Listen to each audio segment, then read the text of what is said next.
시청자 여러분 안녕하세요. 시사 고향 프로의 김승률입니다. 이번 대선에 나올 후보들이 대충 다 정해졌죠? 후보들은 이제 혹독한 검증을 받아야 합니다. 그 중에서 가장 많은 의혹을 받는 후보가 있다면 바로 윤석열 후보죠. 후보 본인뿐만 아니라 부인과 장모까지 많은 의혹이 있고 또 실제 수사도 되고 있습니다. 그리고 마침 얼마 전 윤석열 후보의 부인 김건희 씨가 연루되어 있는 주가 조작 사건의 피의자들이 모두 구속이 되었습니다. 이제 남은 건 김건희 씨 한 명뿐인데요. 검찰은 과연 김건희 씨를 불러 조사할지 관심이 쏠리고 있습니다. 그래서 오늘은 바로 그 사건, 도이치모터스 주가 조작 사건에 대해 알아보겠습니다. 자, 오늘은 내용의 특성상 주식 이야기가 좀 나오는데요. 유권자로서 후보 검증도 하고 또 경제 상식도 듣는다 생각하시고 봐주시기 바랍니다. 그럼 시작해 보겠습니다. 자, 지금으로부터 한 10년 이상 거슬러 올라갑니다. 예. 자, 도이치모터스라는 회사가 있었습니다. 예, 독일 외제차 BMW를 수입해서 한국에 파는 회사인데요. 쉽게 말해 BMW를 파는 자동차 매장을 운영하는 회사입니다. 예, 여기에 회장이 바로 권오수라는 사람인데요. 예. 김건희 씨와 함께 오늘의 핵심 인물입니다.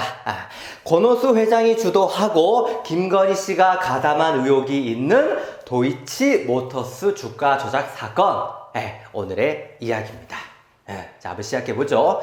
자, 만약 사람들이 주식 투자를 하고 싶을 때 대부분은 코스피나 코스닥에 상장된 회사의 주식을 살 겁니다. 회사가 상장되었다는 것 자체가 나름 실적과 검증을 통과했다는 뜻이니까요. 네. 이렇게 상장이 되면 사람들이 이 회사 주식을 쉽게 사고 팔 수 있습니다. 그래서 상장 전보다 주식 가치가 엄청 높아질 수 있죠. 네, 그죠? 네. 자, 이 도이치모터스는 2008년까지만 해도 상장된 회사가 아니었습니다. 네. 근데 권오수 회장은 이 도이치모터스를 꼭 상장시키고 싶었나 봅니다. 그런데 정상적으로 상장을 시키려면 시간도 오래 걸리고 상장심사에 통과한다는 보장도 없죠. 그래서 다른 방법으로 상장을 시도합니다. 바로 우회 상장으로 말이죠. 우회 상장. 우회 상장이 뭘까요? 우회라는 말은 곧바로 가지 않고 돌아간다는 말이죠. 그러니까 정식 절차를 밟지 않고 다른 방법으로 상장시킨다는 뜻입니다. 그 돌아가는 방법이 뭐냐? 바로 이미 상장된 회사를 통째로 사버리는 거죠. 그러고는 회사의 간판만 바꿔 다는 겁니다. 자, 예를 들면 이런 겁니다. 어떤 프로 스포츠에 뭐 1군 리그가 있고 2군 리그가 있다고 합시다. 2군에 A라는 팀이 있는데 이 팀은 1군 리그에서 너무 뛰고 싶은 거예요. 물론 2군에서 잘하면 1군으로 정식 승격될 수도 있지만 그게 생각만 갖고 되는 게 아니죠. 그래서 꼼수를 씁니다. 바로 1군에 있는 B팀을 사버리는 겁니다. 그럼 A와 B가 한 팀이 됐죠? 그리고 B팀을 없애고 여기에 A팀 이름을 대표로 붙이는 겁니다. 원래 1군이었던 B팀이 이제 A팀이 됐죠? 그래서 A팀이 1군에서 뛰게 되는 겁니다. 이해되시죠? 물론 현실에서 2군 팀이 1군 팀을 흡수하는 이런 일은 거의 없지만 뭐 비유하자면 그렇다는 겁니다. 이렇게 비상장 회사가 상장 회사를 집어삼키면 비상장 회사도 단숨에 상장 회사가 될 수 있다는 거죠. 이걸 우회 상장이라고 합니다. 네. 자, 도이치모터스는 이 다르엔코라는 이미 상장된 회사를 이렇게 인수해서 우회 상장을 합니다. 이 다르엔코라는 이름은 기억하지 마세요. 그냥 어떤 상장된 회사를 인수했다 이렇게만 알면 됩니다. 자, 결국 도이치모터스는 우회 상장으로 상장 기업이 되었습니다. 띠리딩. 자, 이게 2009년 1월경입니다. 자, 한번 여기다가 써볼게요. 2009년 1월, 도이치가 드디어 상장이 되었습니다. 자, 이해되시죠? 뭐 아직까지는 어려운 게 전혀 없습니다. 자, 다르엔코도 어쨌든 나름 상장된 회사인데 인수할 때 돈이 좀 들었겠죠? 이때 145억이 들었다고 합니다. 이 145억 중에서 40억을 두창섬유라는 회사에서 빌려오는데요. 두창섬유라는 회사에서 도이치모터스가 40억을 빌려옵니다. 왜냐? 145억이라는 인수합병 자금을 마련하기 위해서죠. 자, 좀 생소할 수도 있는 이 두창섬유라는 회사는 이 회사도 바로 권오수 회장의 회사였습니다. 이것도 권오수 회장의 회사였습니다. 회사가 두 개였네요. 자, 그러니까 권오수 회장은 두창섬유의 회사의 돈을 빼서 다르엔코 인수합병에 썼다는 거죠. 자, 이해되시죠? 어렵지 않습니다. 자, 어쨌든 도이치모터스는 두창섬유에게 40억을 빌려 썼으니까 다시 갚아줘야겠죠. 물론 이 둘 다 권오수 회장의 회사지만요. 자, 그런데 이때 도이치모터스는 빌린 40억을 현금으로 갚지 않고 자기네들 주식으로 대신 갚습니다. 40억 대신 주식 124만 주를 두창섬유에게 갚아주는 겁니다. 이게 2009년 5월 14일에 일입니다. 아직까지는 어려운 거 없죠? 도이치모터스가 우회 상장을 하려고 두창섬유에게 돈을 빌린다. 그리고 돈 대신 주식 124만 주로 갚았다. 이해되시죠? 자, 이제부터 김건희 씨가 등장을 합니다. 두창섬유가 도이치모터스에서 주식을 받은 지 5일이 지난 후에요. 이 124만 주 중에서 24만 8천 주를 갑자기 김건희 씨에게 팝니다. 자, 그러니까 두창섬유에서 24만 8천 주를 누구에게? 김건희 씨에게 갑자기 파는 겁니다. 24만 8천 주, 무려 8억 상당의 주식이었습니다. 이것도 조금 이상하긴 한데, 그래요. 뭐, 팔 수도 있죠. 주식은 원래 사고 파는 거니까. 그런데 문제는 이때 도이치모터스 주가보다 10%나 넘게 싸게 팔았다는 겁니다. 당시 시세가 3,600원이었는데, 김건희 씨는 주당 3,200원대로 주식을 사게 됩니다. 주당 3,200원대로. 자, 이 3,200원을 좀 기억을 해 두시고요. 주식을 시세보다 싸게 샀다는 건 사실 보통 특혜가 아닙니다. 여러분, 만약 삼성전자 주식을 시세보다 10%나 싸게 살 수 있다면 어떡하실 거예요?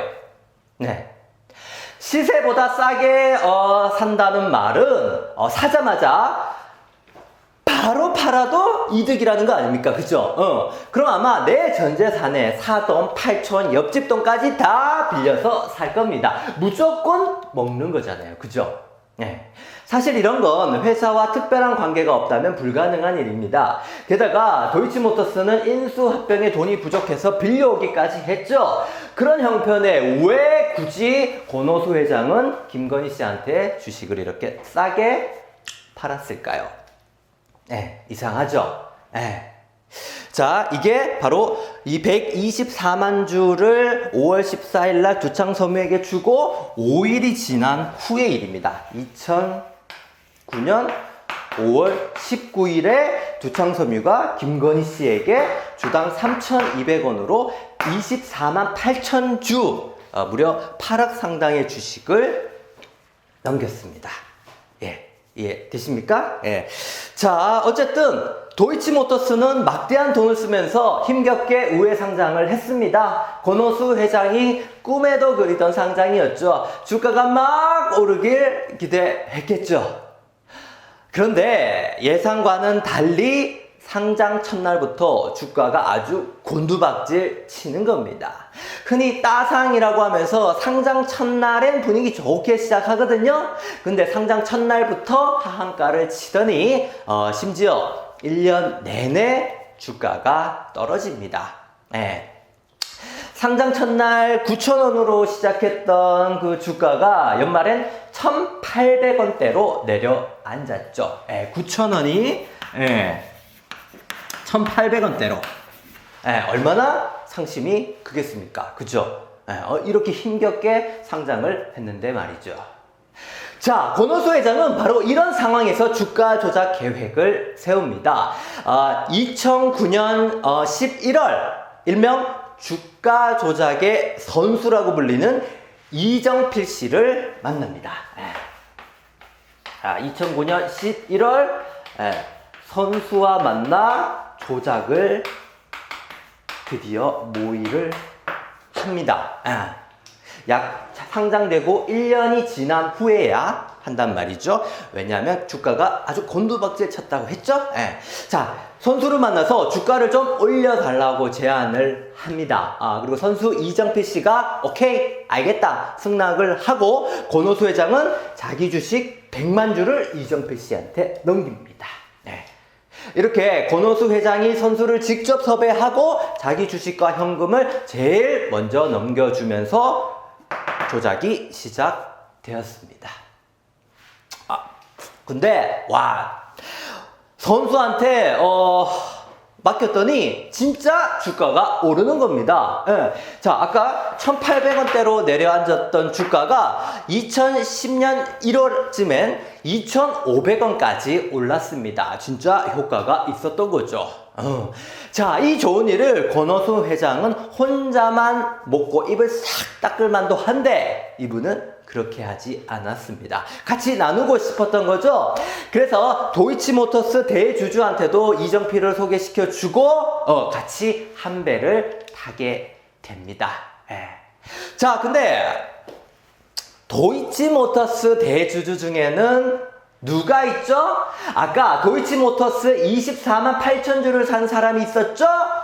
바로 김건희 씨입니다.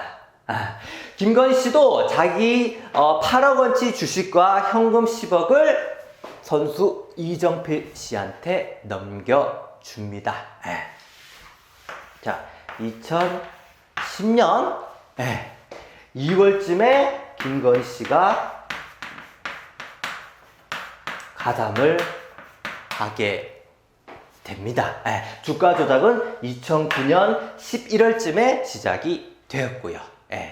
자, 작전은 약 2년 정도 이어졌던 걸로 추정이 되는데요. 이 기간 중에 도이치모터스 주가는 최고 8,000원대까지 올라갔습니다. 1,800원에서 시작해서 8,000원대까지 올라갔습니다. 진짜 많이 올랐죠? 선수는 선수였나 봅니다. 자, 이때 김건희 씨가 정확히 어떤 시점에서 주식을 팔았는지는 아직 확인되지 않았습니다.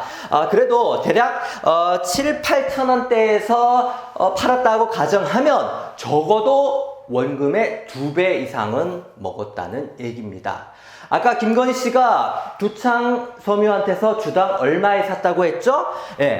3,200원에 샀다고 했죠? 처음에 8억 원치 산 주식을 대충 이때 팔았다면 적어도 한 10억 정도는 이익을 봤을 걸로 추정이 됩니다.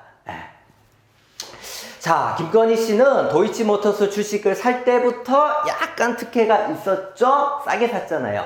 근데 팔 때는 이렇게 더 드라마틱한 과정이 있었습니다.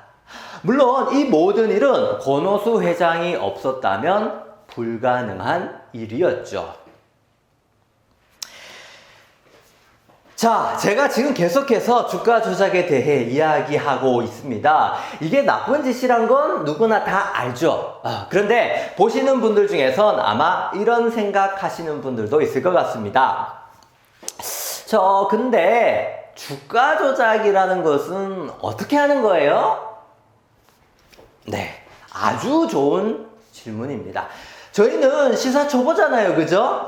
당연히 이런 의문을 가질 수 있습니다. 저희 시사 고향 프로는 시사에 아주 기초적이고 기본적인 지식은 물론이고요. 다들 이 정도는 알겠지 하고 아무도 알려주지 않는 것도 다 설명해 드리려는 채널입니다. 자, 그래서 잠시 시간을 내서요, 주가 조작이란 무엇인가? 주가 조작은 어떻게 하는 건가? 그리고 주가 조작은 누구에게 어떤 피해를 주는 것인가? 간단하게 알려드릴까 합니다. 아시는 분들은 그냥 넘어가도 되고요. 잘 몰랐던 분들은 참고해 주시기 바랍니다. 자, 사람들은 단순히 누가 사람을 죽였대라는 간단한 말보다요, 30대 용의자가 헤어진 애인을 찾아가서 죽였대 라고 구체적인 얘기를 들으면 사태를 더 심각하게 받아들이죠. 감정이입이 되기도 하고 또 혹시 막을 방법은 없었는지 고민해 볼 수도 있습니다. 그래서 나쁜 짓 한 사람을 욕하는 것도 중요하지만 그 나쁜 짓이 어떻게 이루어졌는지 아는 건 더더욱 중요합니다. 왜냐하면 모든 범죄가 법과 제도적으로 완벽히 예방되지 않으면 결국 사람만 바뀌어서 계속 발생하기 때문이죠. 누가 주가 조작을 했대, 으이그 나쁜 놈 이러고 말면 사람만 욕하고 끝나는 거죠. 근데 여기서 한 발 더 나아가서 주가 조작이란 어떻게 하는 걸까? 이런 생각을 하면 나름 경제 공부도 하고 세상을 보는 통찰을 더 기를 수 있지 않을까요? 네, 쓸데없이 거창한 말로 한번 시작해 봅니다.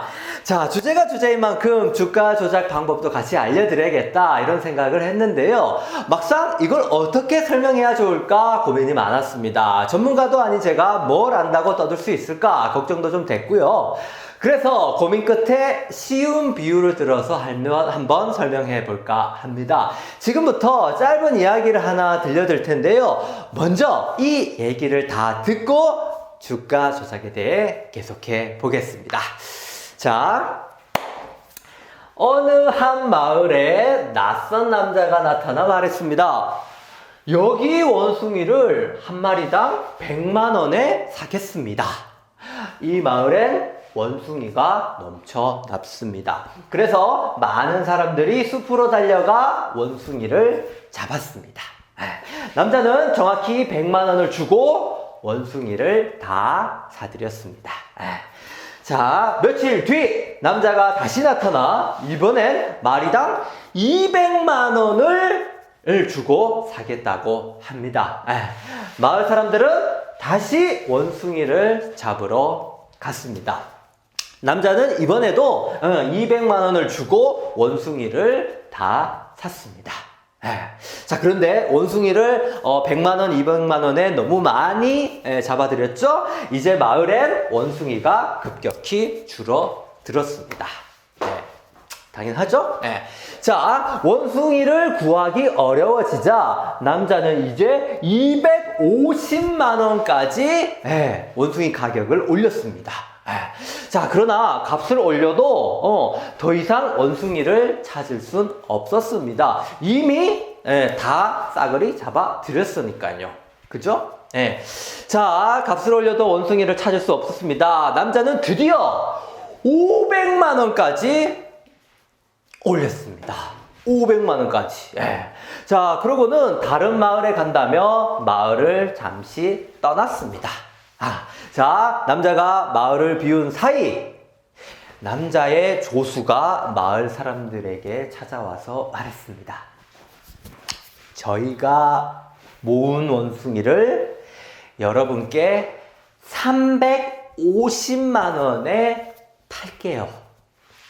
내일 남자가 오면 500만 원에 파세요.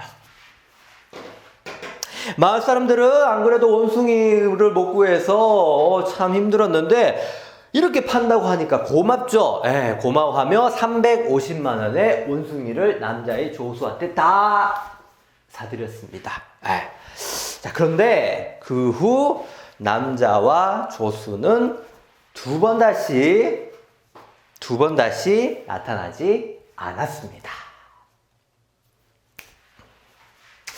네, 잘 보셨나요? 어떠신가요?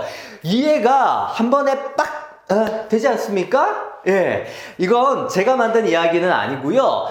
주식시장을 잘 묘사한 걸로 아주 유명한 이야기입니다. 한 번쯤 들어보신 분들도 있을 겁니다. 이거보다 더 와닿는 비유를 만들기는 어려울 것 같아서요. 이 이야기를 그대로 빌려와 봤습니다. 자, 그럼 이 내용을 바탕으로 주가 조작에 대해 설명해 보겠습니다. 자, 예를 들어 어떤 물건을 사려고 시장에 갔다 칩시다. 그 물건을 파는 가게를 찾아봐야겠죠? 다행히 이 물건을 파는 가게가 엄청 많습니다. 웬만한 가게에서는 보통 다 이 물건을 파네요. 그럼 구하기 쉽겠죠? 가격도 그다지 비싸지 않을 겁니다. 가게끼리 경쟁도 있으니까 최대한 싸게 팔려고 하겠죠. 그죠? 자, 그런데 반대로 파는 가게가 거의 없다고 해봅시다. 오직 한 가게에서만 이 물건을 파는 겁니다. 사고 싶으면 무조건 그 가게로 가야 되죠. 자, 만약 이럴 때 그 물건의 가격을 정할 힘은 누구한테 있을까요? 네. 아무래도 가게 사장한테 있겠죠? 예. 그 물건을 사려면 무조건 그 가게에 가야 되니까. 예. 자, 이때는 아마 앞의 경우보다 물건 값이 더 비쌀 가능성이 큽니다. 그죠? 예. 사실 이건 뭐 불법이라기보단 자연스러운 시장의 원리가 그런 거죠. 그죠? 예. 자. 주식도 여러분 마찬가지입니다. 어떤 누군가가 주식 가격을 인위적으로 올리려고 한다면 그 사람이 가진 주식 수는 많아야 될까요? 적어야 될까요? 네, 당연히 많아야겠죠. 물건도 없는 가게가 무슨 수로 가격을 올립니까? 그죠? 그래서 주가 조작을 할 때 중요한 거는 일단 최대한 많은 양의 주식을 확보하는 일입니다. 주식을 많이 가지려면 어떻게 해야 될까요? 간단합니다. 주식을 많이 가진 사람한테 주식을 받거나 아니면 시장에서 주식을 대량으로 사들이면 되죠. 어떻게든 주식을 많이 확보하는 게 중요하니까요. 자, 그래서 아까 주가 조작 선수 이정필 씨가 제일 먼저 했던 게 뭐죠? 바로 도이치모터스 주식을 넘겨받은 거죠. 권오수 회장하고 김건희 씨 그리고 다른 대주주들이 자기들 주식을 전부 이정필 씨한테 맡겼습니다. 근데 대주주 주식만 갖고는 좀 부족합니다. 왜냐하면 상장이 되었다는 것은 일반인들도 자유롭게 주식을 사고 팔 수 있다는 뜻이죠. 그러니까 이미 시장이 풀린 주식도 많다는 겁니다. 가격을 통제하려면 더 많은 주식을 갖고 있어야 됩니다. 그런데 시장에 자유롭게 풀려있는 주식을 가지려면 어떻게 해야 될까요? 뭐 이건 그냥 누가 주는 것도 아니고 뺏을 수도 없죠. 방법은 하나뿐입니다. 직접 사는 거죠. 이왕이면 아주 많이 사들여야 되죠. 자, 이렇게 시장에 있는 주식을 계속해서 사들이는 것을 바로 매집이라고 합니다. 어떤 의도를 가지고 일부러 사 모으는 거죠. 이해되시죠? 이 말이? 자, 그러면 이 얘기를 한번 다시 보시죠. 남자가 남대여시 나타나서 원숭이를 사겠다고 합니다. 100만 원 주겠다고, 그리고 200만 원 주겠다고, 250만 원까지 올리기도 했습니다. 자, 원숭이를 집중적으로 사 모으고 있죠?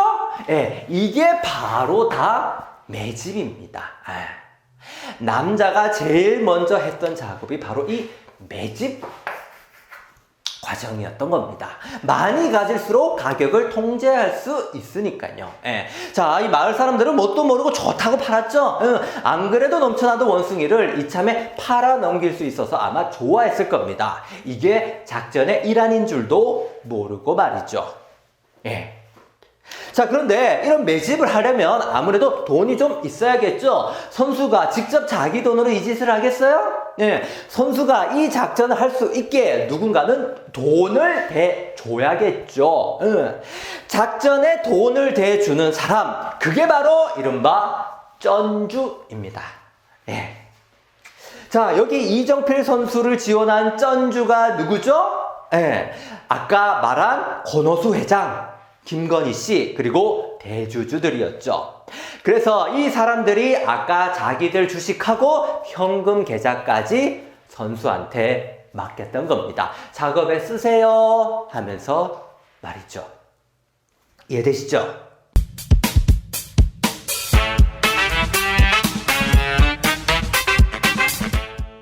자, 계속해 볼까요? 원숭이가 점점 줄어드니까 남자는 가격을 더 올려주죠. 안 그래도 원숭이 구하기가 힘든데 가격까지 올라가니까 원숭이 가치가 점점 더 높아지는 것처럼 보입니다. 구하고 싶어도 원숭이가 없단 말이죠. 근데 원숭이가 진짜 없는 건가요?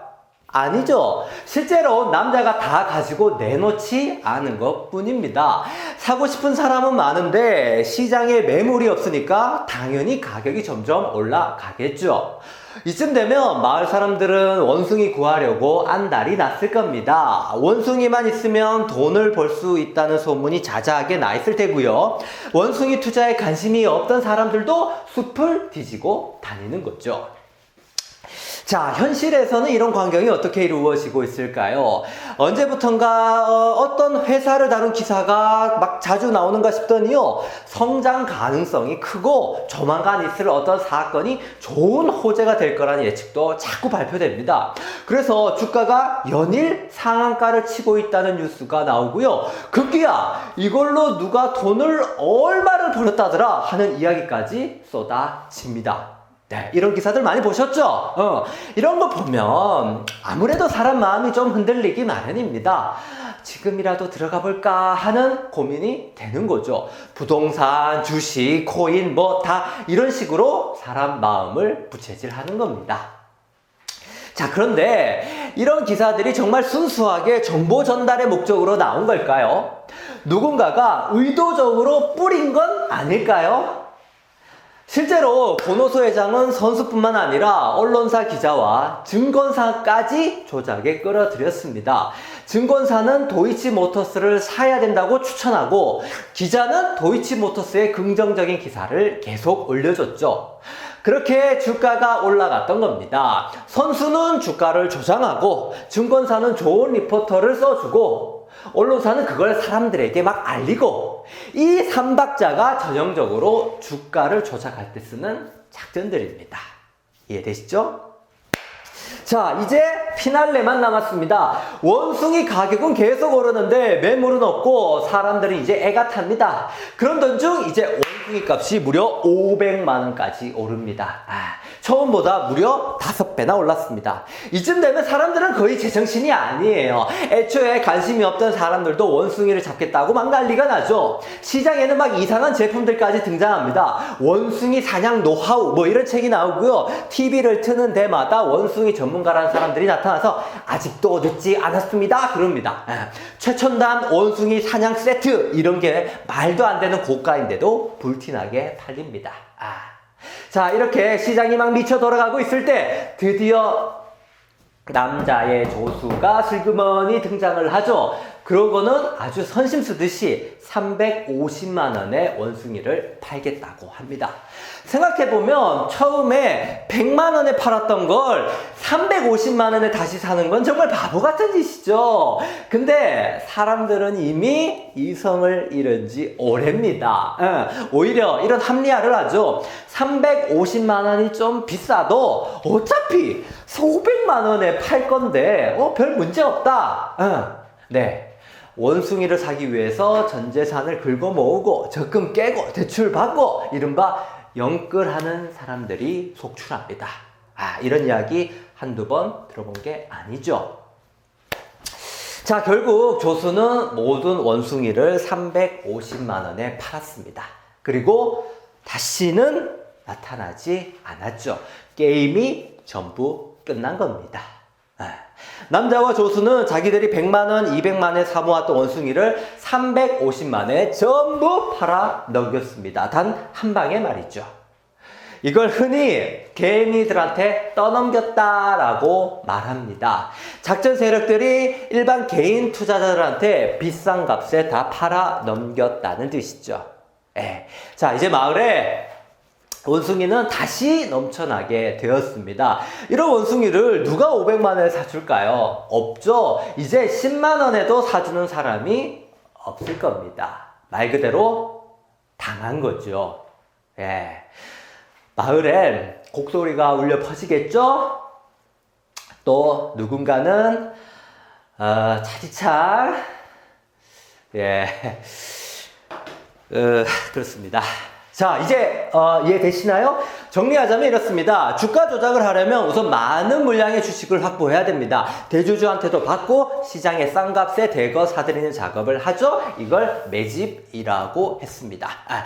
그렇게 가격을 조금씩 올리면서 증권사 리포터나 언론 보도를 통해 개인 투자자를 끌어들이죠. 사람들이 보기에 진짜 오르고 있으니까 귀가 솔깃해질 수밖에 없죠. 그러다가 이제 이 모든 물량을 한 방에 넘겨버리는 겁니다. 그럼 이제 마을 원숭이들처럼 주가는 대폭락을 하게 되죠. 도이치모터스 주가도 이렇게 최고 8,000원대까지 올랐다가 그 후엔 폭락을 하게 됩니다. 그럼 바로 이 시기에 물량을 팔아넘긴 게 아닐까 의심할 수 있는 대목이죠.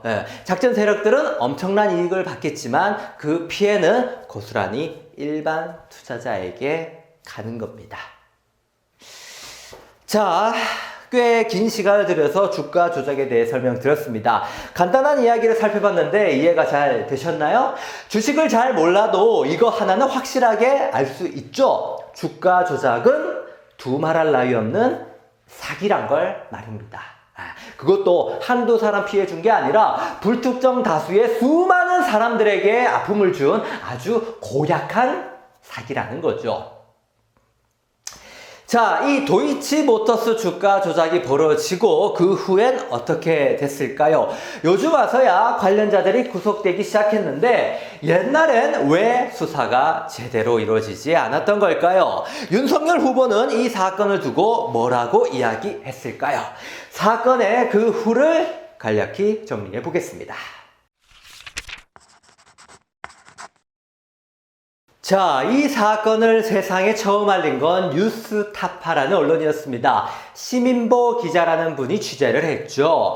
이분 이름을 들어보셨는지 모르겠는데 검찰이 국민의힘에 고발을 부탁할 때 그 고발 리스트에 같이 포함됐던 기자입니다. 검찰이 왜 기자를 고발해 달라고 했을까요? 이 내용이 뭔가 좀 불편했던 게 아닐까요? 자, 이 도이치모터스 주가 조작은 사실 2013년에 경찰이 이미 조사를 했던 사건이었습니다. 이번에 구속된 선수 이정필 씨가 이때 이미 자백을 다 했었습니다. 범죄 혐의가 대부분 드러났단 말이죠. 그리고 마지막 활용점정의 증거로 필요했던 게 바로 여기에 참여한 쩐주들의 증권 계좌 내역이었습니다. 조작 기간에 주식을 사고 판 내역이 다 나와 있으니까요. 이 자료를 구하려면 금융감독원이라는 곳에 협조를 구해야 됩니다. 근데 경찰이라고 해서 금감원의 개인정보를 맘대로 가져올 수는 없죠. 영장이 필요합니다. 영장은 법원이 내주는 거지만 그 전에 영장 신청은 누가 할 수 있죠? 네, 바로 검찰만 할 수 있습니다. 검찰이 과연 이 영장 신청을 해줬을까요? 아니겠죠. 그래서 경찰은 이 핵심적인 증거를 찾지 못하고 그냥 조사를 끝냈던 겁니다. 그렇게 오랜 시간 묵혀있던 사건을 뉴스타파 시민보 기자가 밝혀냈던 거죠. 네, 수사는 그럼 왜 안 됐나? 2013년에 경찰이 이미 예, 수사를 했었습니다. 그런데 핵심적인 증거가 검찰의 비협조로 그만 정식 수사로 나아가지는 못했던 거죠. 이해되시나요? 자, 그런데 어찌된 일인지 윤석열 총장이 사퇴하고 나니까 다시 수사가 시작됐습니다. 여기 가담자들은 이미 공소시효가 지났다고 주장했지만 알고 봤더니 시간이 좀 남았던 거예요. 그래서 수사에 불이 붙었고 결국 권오수 회장하고 선수까지 총 5명이 구속이 됐습니다. 아무 일도 없었는데 5명이나 구속이 됐겠습니까? 경찰의 조사 내용이 상당 부분 맞았다는 걸 말해줍니다. 자, 이제 세간의 이목은 모두 김건희 씨에게 향하고 있습니다. 과연 검찰은 김건희 씨를 불러 조사할 것인가 지켜보고 있죠. 아무래도 야당 대선 후보의 부인이라 검찰도 눈치를 좀 보는 것 같죠? 그래도 여론이 있으니까 무한정 미룰 수만은 없을 텐데 그 시간이 점점 다가오고 있습니다. 자, 김건희 씨가 아직 조사를 받지는 않았지만 윤석열 후보는 이 사건을 두고 뭐라고 했을까요? 후보가 된 이상 이제 이런 질문을 피할 수는 없겠죠. 실제로 국민의힘 경선 토론 중에 이 공격이 들어왔습니다. 홍준표 후보가 윤석열 후보에게 도이치모터스 주가 조작 사건에 대해 물었죠. 윤석열 후보는 뭐라고 했을까요? 부인이 선수 이정필 씨한테 계좌와 돈을 맡긴 건 맞다. 이정필 씨가 돈을 굴려준다고 해서 맡겼다라고 했습니다. 일단 윤 후보도 맡긴 건 인정했습니다. 맡긴 건 인정. 근데 그건 주가 조작 때문이 아니고 이정필 씨가 돈을 굴려서 키워준다고 했기 때문에 그랬다는 거죠. 근데 맡기고 보니까 오히려 손해를 봤다고 합니다. 그래서 다시 돌려받고 이정필 씨하고는 그때 인연을 끊었다고 해명했습니다. 주가 조작은 죽어도 안 했다는 거죠. 조작 가담은 안 했다. 자, 그랬더니 홍준표 후보가 그럼 부인의 계좌를 공개할 수 있냐고 물었습니다. 사실 이 계좌 내용만 공개하면 모든 게 끝이거든요. 계좌에 증거가 없으면 김건희 씨는 결백한 겁니다. 김건희 씨 욕한 사람들은 다 잘못했다 사과해야 되고요. 반대로 계좌에 증거가 있으면 이제 김건희 씨가 잡혀가면 됩니다. 아주 간단한 일이죠. 그래서 이 증권 계좌 내역이 굉장히 중요한데 검찰이 이것을 못하게 막아서 이때 마무리가 되었던 겁니다. 자, 윤석열 후보는 홍준표 후보의 제안에 아주 흔쾌히 알겠다, 공개하겠다고 밝혔습니다. 그리고 토론이 끝난 후 며칠 뒤 진짜로 김건희 씨 증권 계좌 내역을 공개했습니다. 어떻게 나왔을까요? 자, 여러분 한번 상식적으로 생각해보죠. 주가 조작은 쉽게 말해 주가를 인위적으로 끌어올려서 파는 거죠. 이익을 보려면 당연히 주식을 팔아야 됩니다. 주가가 오르던가 말던가 안 팔고 그냥 갖고 있을 거면 조작을 할 이유가 없죠. 그래서 주가 조작을 밝히려면 작전 기간 중에 언제 팔았는지가 굉장히 중요합니다. 작전 세력이 조작을 했다면 어느 시점에 팔 가능성이 제일 클까요? 당연히 이 고점 부근에서 팔려고 했겠죠. 그죠? 왜 아까 도이치모터스 주식이 한 8,000원대까지 올랐다고 했죠? 이렇게 8,000원으로 급등하기 시작했던 시점이 바로 2010년 9월부터인데요. 도이치모터스를 좋게 써준 증권사 리포트나 언론 기사가 쏟아지던 기간도 바로 이때부터였습니다. 그러니까 상식적으로 생각해도 이 기간의 거래 내역이 제일 중요하죠. 근데 윤 후보가 공개한 내역은 이 부분은 빼고 겨우 2010년 1월부터 5월까지의 기간만 공개를 한 겁니다. 이건 급등하기 훨씬 이전의 내용입니다. 사실 이걸로는 해명이나 반박이 안 되죠. 그래서 사람들이 장난하냐, 2010년 9월 이때 이후 내역을 공개해라고 요구합니다. 그렇지만 윤 후보 측은 그땐 거래 내역이 없다며 더 이상 공개하지 않았습니다. 아니 근데 거래 내역이 없으면 없는 채로 공개하면 되지 않나요? 그게 곧 자신의 결백을 입증하는 걸 텐데요. 자, 어쨌든 요 기간이 없고 요 기간만 공개를 했습니다. 자, 이렇게 김건희 씨를 조사하기 전에도 이미 의심스러운 정황이 좀 많죠. 자, 그런데 갑자기 뜬금없는 곳에서 이상한 자백이 흘러나온 적도 있습니다. 이게 무슨 말이냐면요. 바로 김건희 씨의 어머니인 최은순 씨가 도이치모터스, 그거 사실 내가 한 거야 라는 녹취록이 나온 겁니다. 최은순 씨가 어떤 지인하고 전화통화를 하고 있었어요. 그때 지인이 이렇게 얘기합니다. 그때 도이치 그거 회장님이 했었잖아. 여기에 회장님이 최은순 씨예요. 그러니까 최은순 씨가 그럼 이때 2000 몇 년인가? 라고 대답을 합니다. 그러자 지인이 또 그 회장님이 한 건데 왜 따님이 한 걸로 나오지? 이럽니다. 그러니까 최은순 씨가 그러니까 이렇게 대답을 해요. 자기가 자기 입으로 주가 조작했다고 실토를 한 거죠. 자, 그런데 이 녹취록이 아무 이유 없이 그냥 막 튀어나온 건 아닙니다. 김건희 씨가 분명 이 도이치모터스 사건의 주역으로 올라있지만 사실 어머니 최은순 씨가 개입된 정황도 굉장히 많습니다. 주가 조작 선수하고 최은순 씨가 미리 짜고 서로의 주식을 주고 받는 거래를 한 증거도 드러났기 때문이죠. 자, 예를 들면 선수가 있고 최은순 씨가 있으면